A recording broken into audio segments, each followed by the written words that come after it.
Alright guys, thanks for following along again, and here's day 2, which is my push day. I've been starting with side delts first. It's still my biggest priority. Side delts, rear delts, and then move into a press, and then onto chest. So this Revolt Fitness lateral raise attachment is awesome. I do like using it bilaterally, but I feel it even better unilaterally. I kind of stagger my stance. As you can see, the arm that I'm using, that same leg, I'm going to kick back just a couple inches, and then I keep the other handle right against my hip. You can kind of see it better from this side here. And then I'm just dragging out. I'm trying to press the back of my hand up along an arc. Keep tension on that side delt, and you can see I don't go super high. A lot of guys you'll see go way up, and you get a lot of trap involvement there. I have no desire to build my traps any larger than they are. They are very overpowering, so I don't do any direct trap work, and I try and really focus movements like this for the lateral head, only on the lateral head. I want to really feel that side delt blow up, flush, fill with blood. So these felt great. Do 2 really good sets here after a couple of warm-ups. Always do 2 to 3 warm-ups on my first exercise. Then I'm typically pretty good. Anything after that, any exercise after that is maybe just a feeder set on some compounds or 2 feeder sets. So anywhere from 2 to 6 reps just to feel a weight before I get to my working weight. Then I move on to these prone Y raises. So I like using the bench wedge that I have here. It's just a cushion that goes on the bench, straps around it. Yeah, it's a lot more stable and softer than the pad. It's not going to dig into my sternum. And then also this pushes me away from the bench a little bit and allows me a little better stretch. So 2 sets there, and then onto rear delts here. I've been doing these lately for rear delts. I like just traditional dumbbell rear laterals too, but really like throwing in some unilateral work here. On my Friday workout, which is my upper body workout, I'll do like a reverse pec deck, because I'll be going to a commercial gym to train on Fridays and Saturdays, so I'll have a little more access to some different pieces. But these here, just attach a short rope, get a good stretch, and then as you can see, I'm just going and keeping that in the rear delt. I'm not trying to get that mid trap. I'm not trying to get any rhomboids in there. I'm just trying to really concentrate on that rear delt. So 2 good sets here. This is pretty easy to do if you have any type of pulley system at home or at a gym with a pulley system. You could also use a cuff. Cuffs, these are great with cuffs too. I just prefer this rope handle. It's very smooth. Keep my wrist very stable. Again, get a good stretch. I want that rear delt to stretch. I want to feel that burn on the stretch. And then a hard squeeze.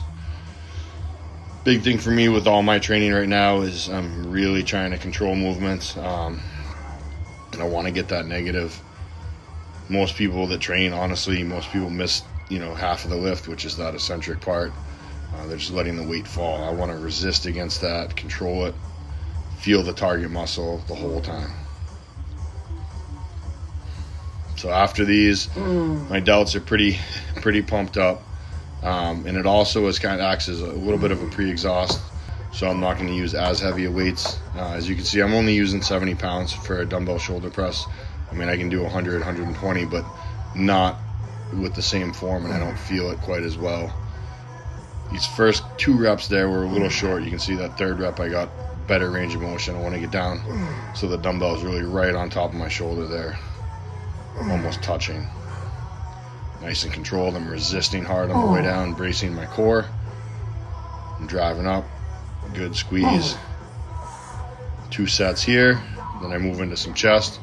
I'm doing a low incline barbell right now. I was using the Cadillac bar for a while, just switching it up with a straight bar. Shoulders feel great.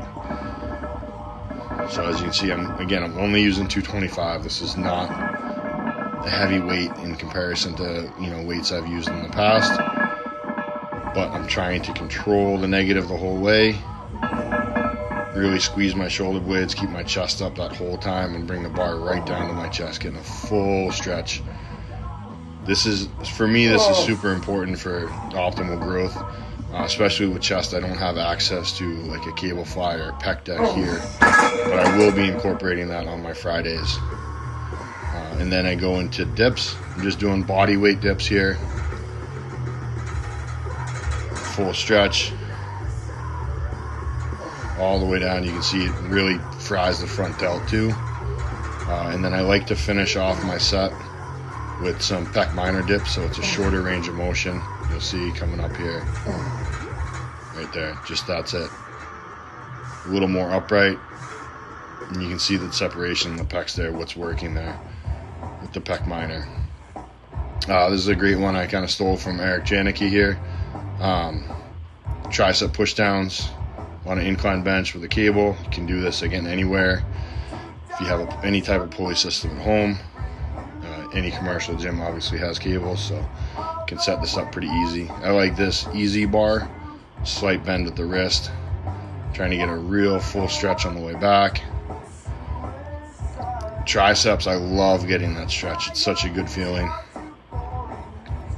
And a hard squeeze.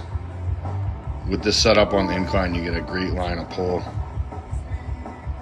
And triceps will pump this out after this. So again, 2 sets here. Honestly, in my opinion, if you have to do more than 2 sets on exercises, unless it's just like a little isolation exercise, like a pump type exercise, if you're doing 2 all-out sets, it should be plenty. I've gotten all my best results from 1 to 2. So I'm trying to really control my recovery so that I can keep my frequency up. I'm training everything twice a week right now. As you can see on these, this is another one you can set up anywhere. If you have like a shorter bench like this utility bench here by Bolt, which is great. I got this too along with a lot of the equipment I have for legs. Great stretch, hard squeeze, tension's constant. These were amazing. So another 2 sets here.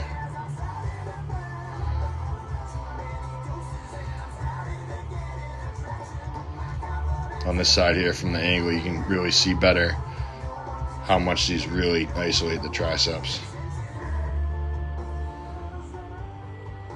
Again, you could use a cuff or something. I like this rope for one with my setup, and like I can't adjust the height of the low cable. If I was at a commercial gym, I could raise it up a little more so that I could grab a cuff a little easier. But this helps me be able to get in that position and set up with a little bit of a length from the rope. So triceps are fried now, chest is fried, shoulders are fried. And then again, I finish with abs. 2 sets of cable crunches. These are, again, my favorite exercise for abs, I'd say. Want to really resist on that stretch out. Hard squeeze, again, bringing my elbows down towards my knees on the floor. 2 sets there. And then we're going to finish off. You got to obviously see how the pump looks. I was pretty happy with this look here. This is what I want. The roundness is there. Lines are starting to get a little deeper. Fullness is definitely there. Really happy with the side chest here. As you can see, that backpack, there's still a lot of volume to that, creates a lot of width. And then side tricep. And that's about it. One more muscular, I think, here. And some ab shots. But thanks a lot for following along, guys. Again, any questions, shoot me a DM on Instagram, chainsaw_116, or just message here, comment here. Be sure to share, like, and subscribe. If there's anything you want to see, let me know. Thanks for following along, guys, and have a great week. And then I finish off here with the bike again. Again, I'm just doing 10 minutes right now post-training, 5 minutes on the bike warm-up, and 40 minutes on my 2 rest days on the Stairmaster. All right, guys, thanks. Take care.